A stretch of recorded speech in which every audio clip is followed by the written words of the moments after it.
taking our coffee. Josh, how we doing? I'm ready for the weekend. I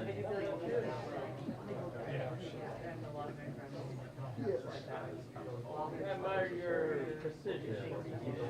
I really like the short. Oh, of course. Oh, yeah. These guys are fight back. Yeah, I'm first day of jail every day. Then I moved to like a much nicer school and realized that like I was you know what I mean? Like perfect.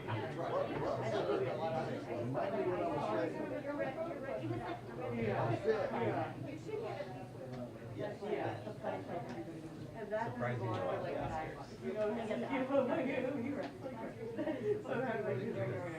Guess if we do this and get a lid?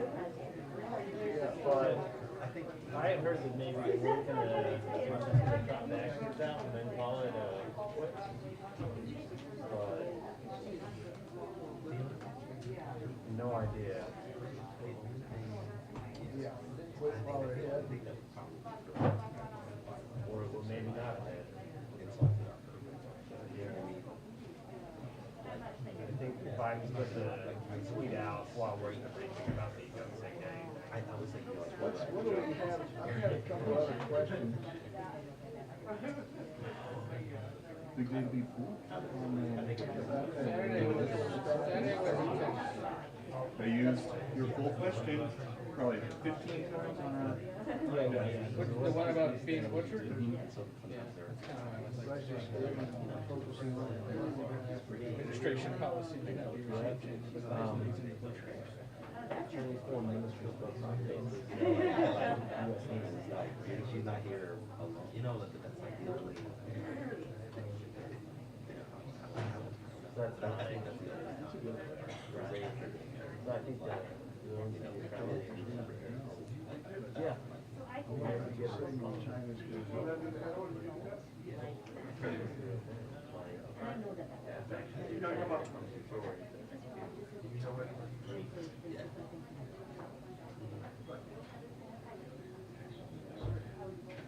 Are you okay with that?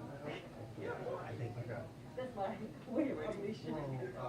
If he is sending some poor person to try to track down the millionaires to see what they do about it. Yeah, that's true too.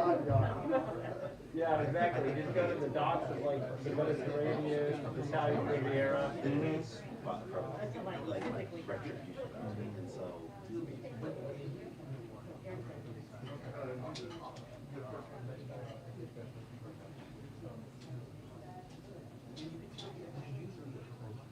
We should definitely change. But he's not coming. What? Maybe he's coming again now. It's gonna be like, right. He's gonna walk back the walk back. Yeah, He's gonna rewalk. She didn't walk anything back. It's gonna be like, it's gonna be days, and then baby, and then it's CC routes and Show on the young. Did you ever see? No, you're not even for the budget store? I've got somebody else watching on the budget store. What we should I try. mean, why not? You know, she's had to do oil price estimates. Oh, man. Josh and I will formulate some, Oh, man. I'm so pumped. I'm so pumped. This is my moment. They never said that in any of those. They did, they somehow wrote about it, but it was sort of unclear. And I was here earlier this morning, so I went to them and I was like, what? Who wants to know what? Okay. Well, that I kills all the parts. feel like they're gonna have to clarify his claims. Right, I agree. Oh, by chance,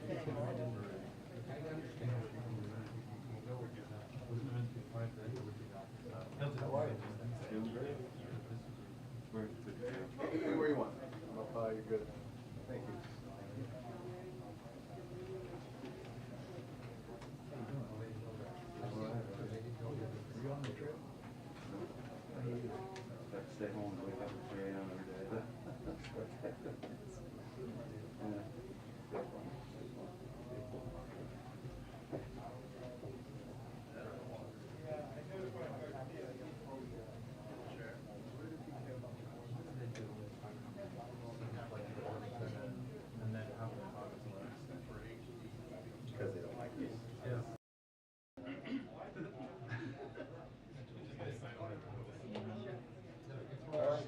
in 10 minutes.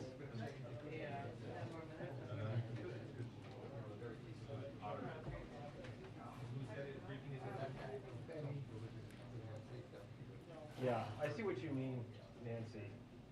Is the following his remarks, but the director Shalom. Right, so it was just like, It was in the pool chain.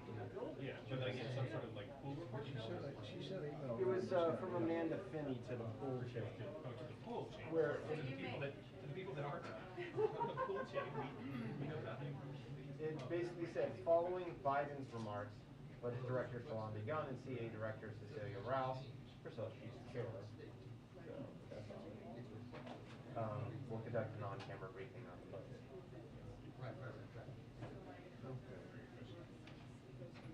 So like, is that the extent of the briefing today? Is that what that? I think that's it. That's gonna be it, yeah. Well, they just changed the law. Yeah, yeah. And then on the questions we couldn't ask, I think they're gonna like send out tweets or statements. So like, they'll send out something that's like, you can't tell if they're being sarcastic. No, yeah, no, I should. Yeah, I should take off my mask. I just feel like everyone's getting hit.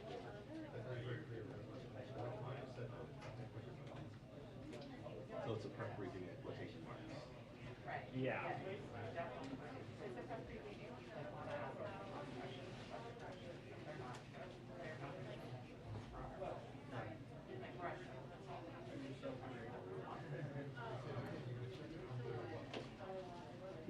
Okay, so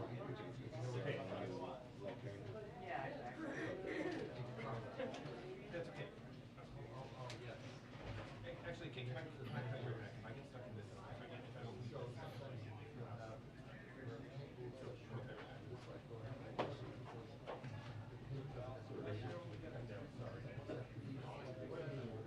Bailing out on us this year? I'm Dale. Have fun. I was sincere. I gotta say though, that was impressive.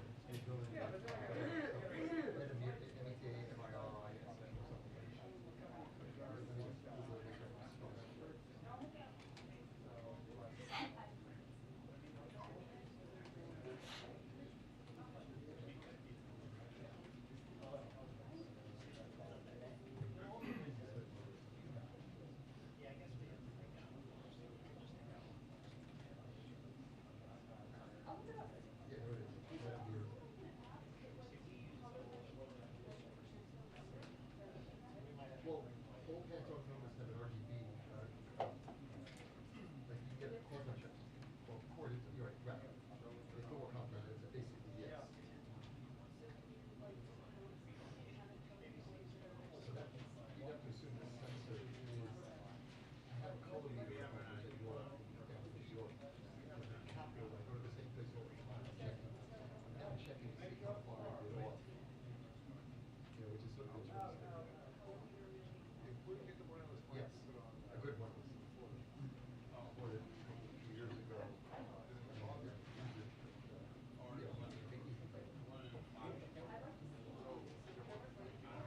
Okay, I'll keep that in mind. I'll look back there.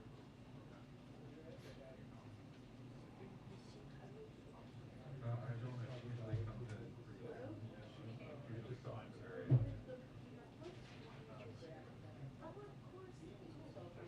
I haven't seen it, but I just can't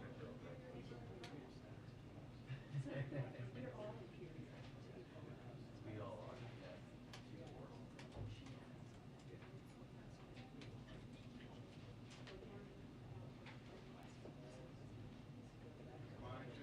Nope.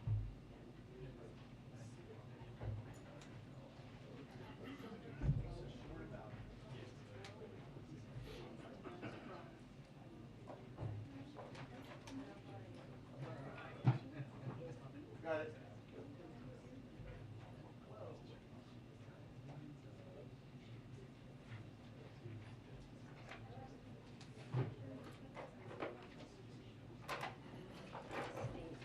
Hello. Answer tomorrow, and then the account.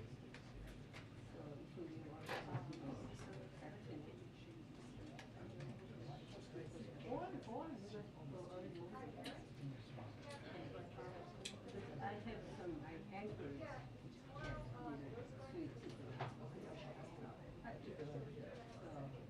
I love their souvenirs. Every time I play golf, I get something.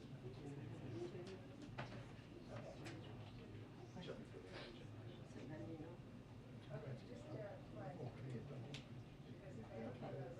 But later on, we got more music. Find it out.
He's from State dining room. State dining room, right? Yeah. Or Steve Holland. Steve Holland. Ask Mr. For President. For President. Right? For our president. Yes, exactly.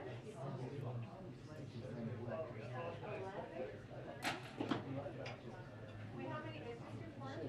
This your sixth? Six. You started with.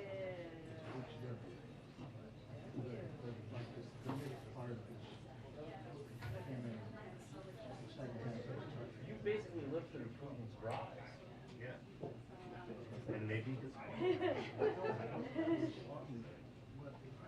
You said 90, right?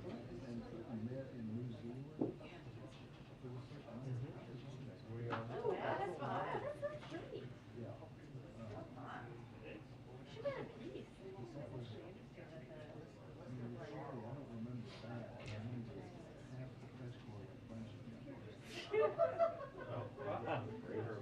Times were different.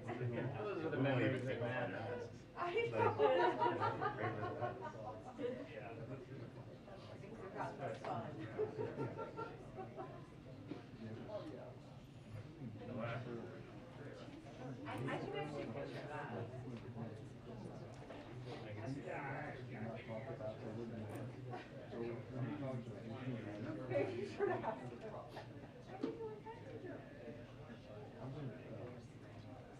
Yeah, were you in the half?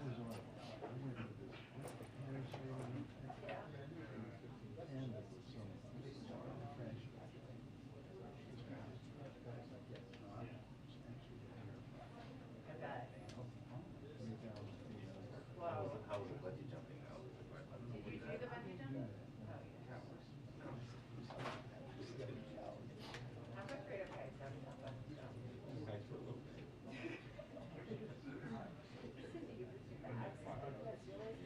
Oh, yeah, no. That's not bad.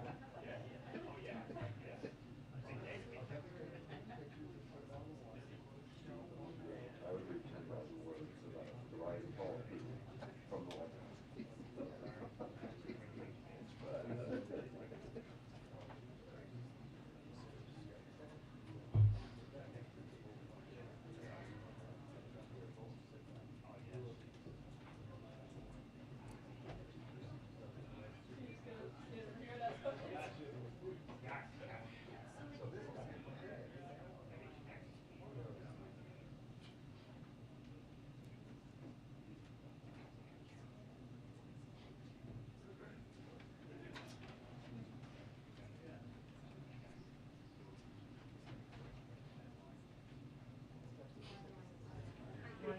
Two-minute warning until press briefing. 2-minute warning until press briefing.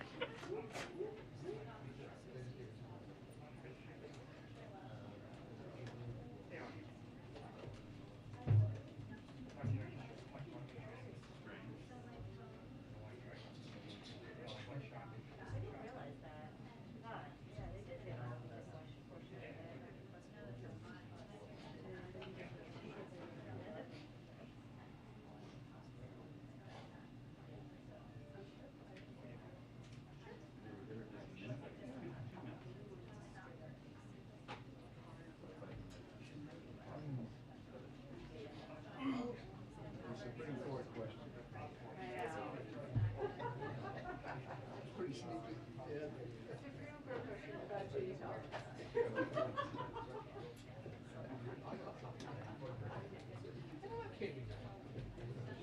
Can't wait for the Jan 6 committee to get that refusal out. I know.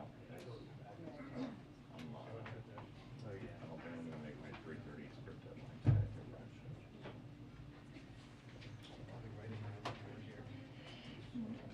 This is the first time I'm probably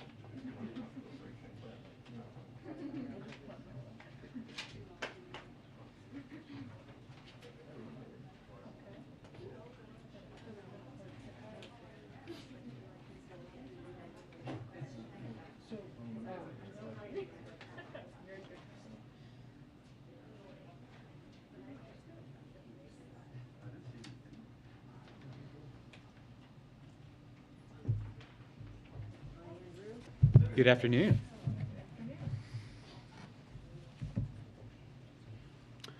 So today, we are pleased to welcome Shalonda Young and Cecilia Rouse to the briefing room to address your questions on the 2023 budget. We have just a few announcements before they go into the President's budget. As we disclosed to all of you this morning, the President tested negative as a part of his regular testing cadence. He was last tested Friday as a part of his regular testing rhythm, and additional testing requirements for travel to and from Europe. Moving forward, he will proceed on his regular testing schedule, and we will continue to update all of you out of an abundance of transparency. And of course, we wish Kareen and Jen speedy recoveries. They are currently both following CDC guidance and will be back following a negative test. Jen shared this morning that she's feeling stir crazy and will be back soon. First, on Judge Jackson. Judge Jackson continued to build support last week after she spent over 20 hours in marathon confirmation hearings, demonstrating her credentials, intellect, character, grace, and the value of her deep experience. She reminded the country of why the President chose her and why she has been endorsed by conservative judges, the Fraternal Order of Police, the International Association of Chiefs of Police, dozens of police chiefs and sheriffs who lead many of the busiest departments in the United States, and 83 former state attorneys general from both parties. Polls keep showing that she has strong backing among the American people, with some indicating that she has the most support of any Supreme Court nominee since John Roberts, who she ties with and whom she shares, and with whom she shares a similar philosophy about judges serving as referees who decide cases based on the law and the facts. She has now met with more than a majority of the Senate and is continuing her engagement with senators today and throughout the week. Judge Jackson responded to Republicans' request for in-person meetings by promising to sit down with any member who wanted to, and she is honoring that promise. Something else that speaks to the strength of Judge Jackson's qualifications, which a series of Republicans have affirmed make her unquestionably fit to serve on the Supreme Court, and to the strength of her record, is the multitude of fact checks from the press, from retired judges, and from former prosecutors who have dismantled attacks brought by a small group of GOP senators. The truth is that every single one of the specific senators who joined in these bad faith attacks on her sentencing record with respect to child pornography has voted for numerous Trump-nominated judges who sentenced defendants for the same crimes in the same fashion, below guidelines widely considered to be out of date across the judiciary, and below what prosecutors sought, which is also a norm. For example, last week, the Washington Post fact-checker wrote a piece headlined, "These Trump judges fail Hawley's sentencing test for Jackson." The New York Times fact-checking team also covered this, writing, "Critics of Jackson's child sex abuse sentences backed judges with similar records." The Trump-nominated judges they surveyed received broad support and even included Sixth Circuit Judge Amul Thapar, who was on Donald Trump's shortlist for the Supreme Court. This was all on top of a raft of other fact checks already establishing that the basis of these criticisms was dishonest.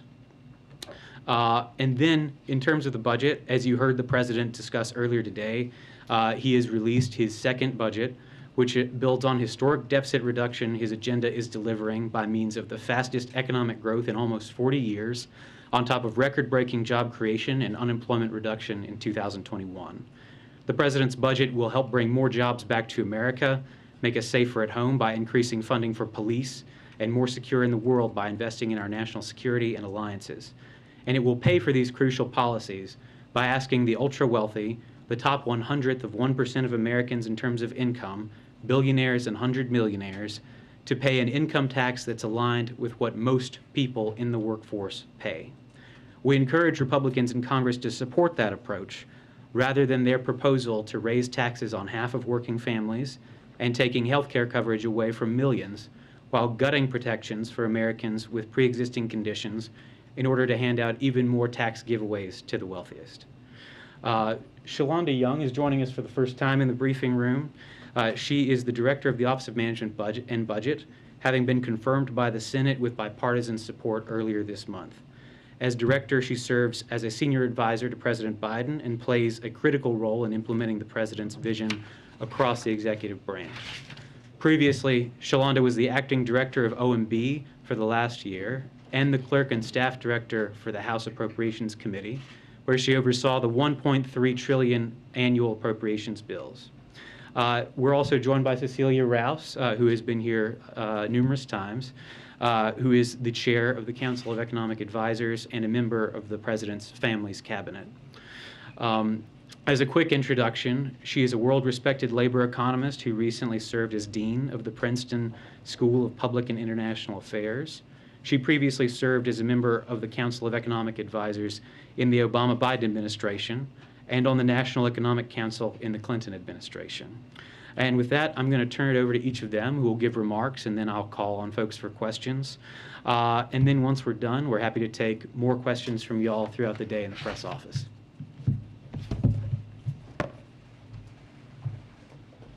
All right, be nice to the newbie.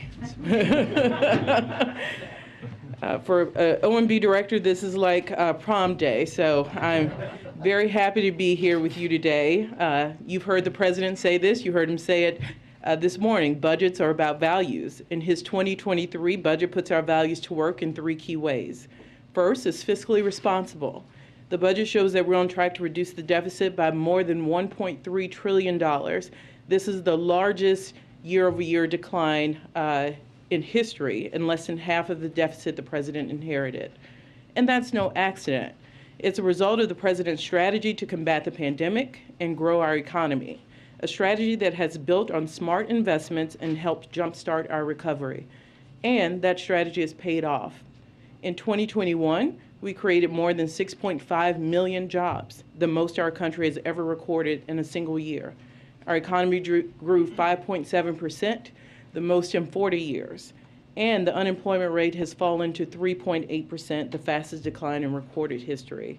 Because of that progress, we're able to responsibly draw down emergency spending measures and increase revenues. The budget outlines the President's vision to expand on this progress. Its investments are more than fully paid for through tax reforms, ensure corporations and the wealthiest Americans pay their fair share. It achieves significant deficit reduction over the next decade. And it ensures no one earning less than $400,000 pays a penny more in new taxes. Second, the budget invests in security, both here and abroad. Here at home, it includes investments to keep our community safe, put more cops on the beat for community policing, fight gun crime, and advance criminal justice reform. The budget also strengthens our military and leverages our renewed strength at home to meet pressing global challenges, making one of the largest investments in our national security in U.S. history. Third, the budget will help us build a better America by investing in education, making more here at home, combating the opioid epidemic, driving medical breakthroughs, including in cancer, and taking on the mental health crisis. The budget also makes clear that the President is committed to working with Congress to pass legislation that reduces the deficit, cuts costs for families, and expands the productive capacity of our economy. These are all things we can make progress on together, and we're looking forward to working with Congress to advance these priorities for the American people. Thank you.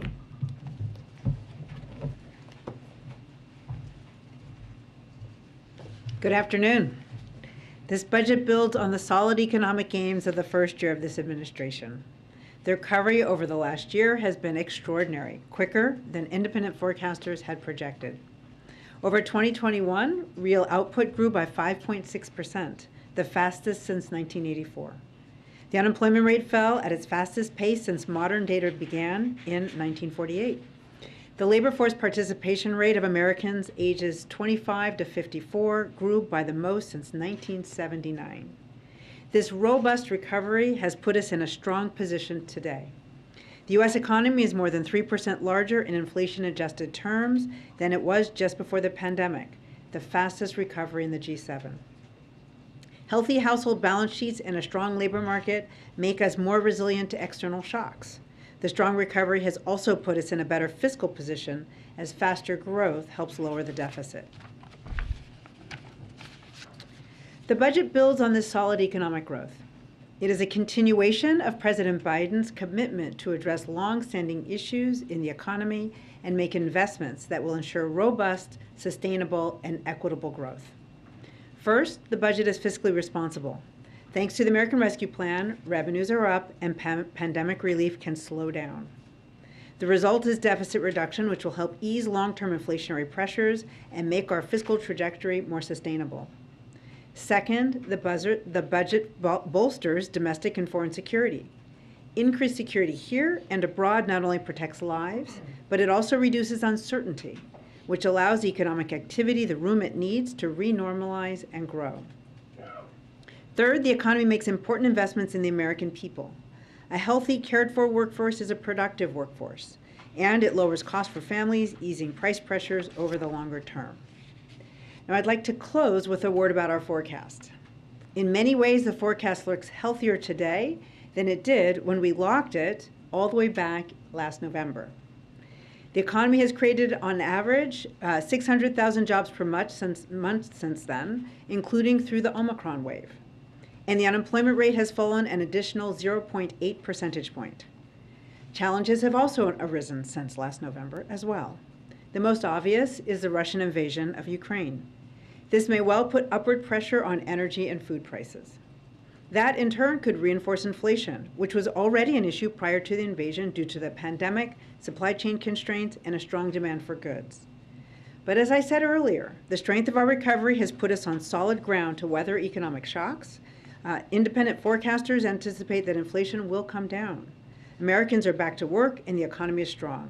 The President's 2023 budget presents a fiscally fair and responsible approach to continue to invest in America and meet future challenges. Josh, would you like to start us? Sure. Director Young, Josh Bose with AP.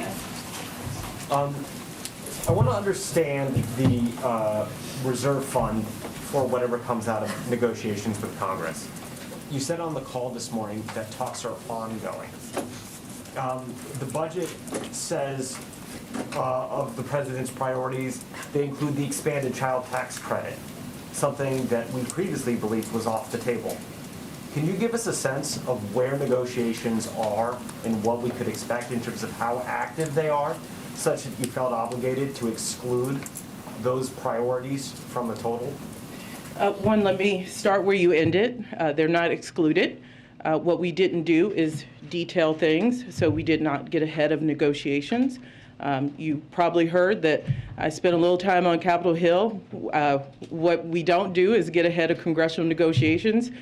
We certainly don't negotiate in public. The reserve fund is meant to hold revenues enough for whatever framework comes out of Congress. What we're not doing is double counting revenues. So the revenues we're holding in the reserve fund are different. For example, we're not counting the savings from prescription drug reform in the deficit neutral reserve fund. That they can use that if they want. We're not counting that for our 23 budget. So one, we're not going to negotiate in public. Two, we need to leave revenues for legislation the President has consistently called on Congress to send to his desk. And that is, I think, as clear as I can be. Sure, but it's been an exhausting month, as we can all attest to, and I imagine that's true for you as well. Have you had any talks or negotiations with regard to this in the last month with members of Congress? Look, I think an easy way to not get anything done is to negotiate in public. We're not going to do that. The 23 budget, I think, is the responsible thing to do, to hold enough revenues so Congress can use those if it wants to send legislation to the President that reduces the deficit and reduces costs for the American people. Sabrina. Thank you so much. You're placing a lot of emphasis with this budget on deficit reduction. Can you talk a little bit more about that? Is it an effort to persuade Senator Manchin and other centrists who've raised concerns about the deficit, or does your administration believe that the deficit is in fact getting too high? Let me remind you, this president sent up a budget. This is his second one. And in both budgets, he has paid for his proposals. This is a classic Joe Biden budget.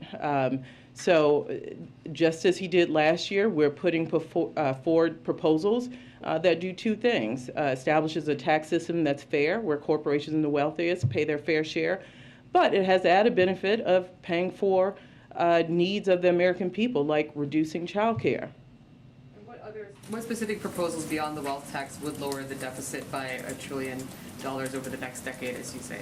So one, we're already in the process from last year to this year reducing the deficit by $1.3 trillion.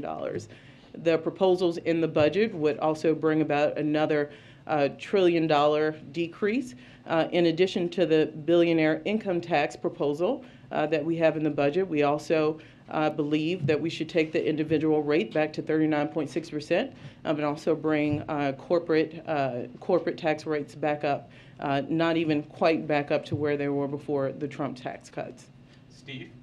Cecilia, you mentioned that the Ukraine invasion is going to have a complicated inflation. Could you talk a little bit more about that? What should Americans expect? Higher gasoline prices, food? What do you think? So as the president has said, this is an important place for the United States. This is an important moment for democracy. But what we do know is that Putin's invasion of Ukraine will have impacts on both energy prices and food prices. So he has, as the president has said, we can expect that while our sanctions are going to have their focus and most of their impact on the Russian economy, that we can expect that we will see a bit of impact in the United States as well. So the first we're seeing is some impact on gas prices and oil prices. We can also expect through fertilizer and energy prices to see some impact on food. That said, the president is focused on doing what he can to ensure that those increases are contained and that they are not, they're doing what he can to ease them for the American people. So that is, he's worked with our partners to increase an additional 60 million barrels from the Strategic Petroleum Reserve. And he has other options on the table that he will be considering as they come up. In terms of food prices, the U.S., we don't expect a shortage here. Because we are net exporters, but we are acutely aware of the fact that there are regions in the world that depend heavily on exports of wheat in particular and other grains from the Ukraine and Russia, and we're working with our partners to ensure to minimize the impacts globally. Nancy. Just for Dr. Rouse, just following up on what you said, how is the White House preparing to deal with those food shortages, particularly when it comes to wheat, in places like Africa, the Middle East, and the developing countries? And should U.S. farmers grow more wheat this year instead of corn and soybeans, given those possible food shortages? So first of all, we are a net exporter of many of those food commodities, and farmers respond to price signals. And so with the price of food rising, they will be responding by making additional plantings and trying to take advantage of the increased price signal. So the market will work as the market will work. But the U.S. is working with our partners. USAID is right in the middle of it, and other international food organizations to get the food and to ease the price pressures for other countries around the world. Just to follow up on that, to follow up on that, is there, have you considered altering the sanctions to make it clear that there's no restrictions on agricultural trade with Russia? So the sanctions have always had carve-outs for humanitarian needs. The focus of the sanctions was to be on Putin and his close circle, but to minimize to the extent possible the impact on the Russian people. So there has been a carve-out for humanitarian aid, and we will absolutely be working to ensure that they get the food that they need. Thank you. So you just spoke about unemployment. Yeah, thanks, Andrew. I wanted to follow up on what the administration's proposed in police funding. So $3.2 billion is for grants, local and state grants. Then the other $30 billion, the White House has called it, quote, mandatory resources to support law enforcement. What does it mean by mandatory? And how will that money flow to presumably local governments and states for police forces? So as you know, the budget, two major spending categories: discretionary, which will go through the appropriations process. That is where we're asking for the $3.2 billion. There are traditional accounts like the community-oriented policing account and burn jag that the Appropriations Committee already funds. We're asking for increases in those accounts. The mandatory side, it is a new proposal. We would have to work with and are planning to work with the authorizers who typically move mandatory legislation on the parameters of that funding. But what is clear, and you heard the President talk about this earlier, in addition to cops on the beat, we want a community focus.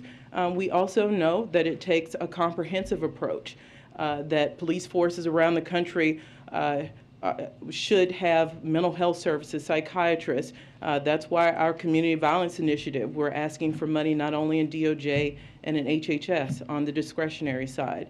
So the plan is, on the mandatory side, is a new proposal to work with those authorizing committees to ensure that it is both strong on the policing side, but also have these wraparound services. On the mandatory side, are there any goals in terms of how many more police officers could be added nationwide, or any priorities? You mentioned a couple of them, but in terms of what you want to see this money used on, and how much leeway will police forces have versus it coming down from the federal government on where the money can go?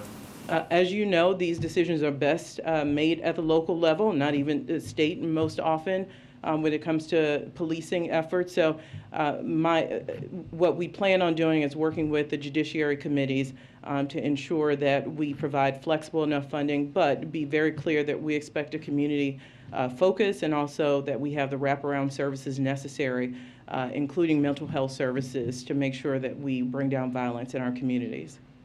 And when you talk about unemployment, do you take into account the millions of Americans who have left their job? Do you take that into account? So we're calling on MJ. You all have said that the inflation estimates for this budget were set in November, and if the invasion were to be taken into account, the outlook would look pretty different. So should we expect an updated analysis from this administration on that front to take into account the invasion? And also, just in terms of the timeline, do you all have an estimate for when people can expect things to level out again? Can we expect that during this calendar year? So we will be doing a mid-session update of our budget later this summer. That is typically what we do. And obviously for next year's budget, we will use a new budget that will not be quite as old, at least for next year. Outside forecasters who have been, who are studying this as well, expect that inflation will be higher than they were anticipating back when we locked our budget, so then at the beginning of the year before the invasion. But they do expect that as we learn to maintain economic activity while we are still working through this pandemic, while supply chains continue to improve, although obviously there's uncertainty there with, for example, lockdowns in China, but we expect them to work through that we expect supply chain challenges to ease. We do expect inflation to ease this year and into next year. We have a 4:15 out, so we're going to need to go, but just send us any other questions you have in the press office. What happened to Jake Sullivan? Where's Jake Sullivan? Thanks for coming. Thank you.